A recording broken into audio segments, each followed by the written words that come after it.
Ένα πολυτελέστατο συγκρότημα αποτελούμενο από 7 βίλες που βρίσκεται στην Ελούντα της Κρήτης πρόκειται να αγοράσει σύμφωνα με πληροφορίες η Lady Gaga. Όπως φαίνεται, η φήμη της βάρκας του Κυριώργη έφτασε μέχρι την άλλη πλευρά του Ατλαντικού και η πρώτη που την άκουσε ήταν η Lady Gaga.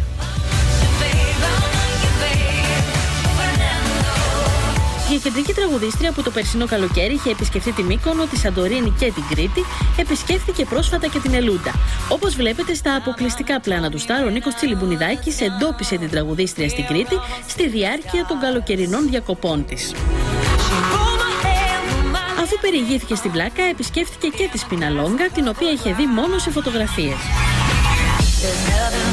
Το επιβεβαιώνουμε ότι έχει έρθει. Ναι. Απλά ότι αυτές, ξέρετε, έτσι, έρχονται ημνόκητο, το μαθαίνουμε συνήθως μετά που φεύγουν. Ναι, κατάλαβα. Επισκέφτηκε και τη Σπιναλόγκα προφανώς.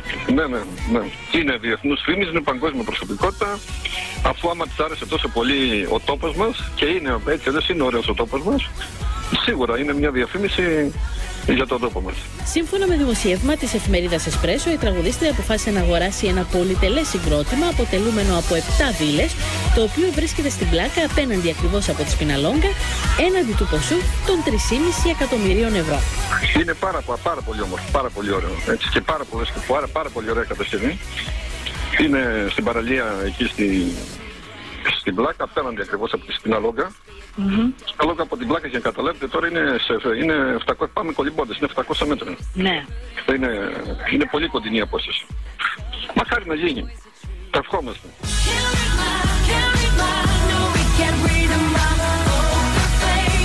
Η Lady Gaga θα μετατρέψει το συγκρότημα σε εξοχική κατοικία και έτσι θα έχει την ευκαιρία να παραθερίζει στην Ελούντα με τους φίλους της σχεδόν κάθε καλοκαίρι.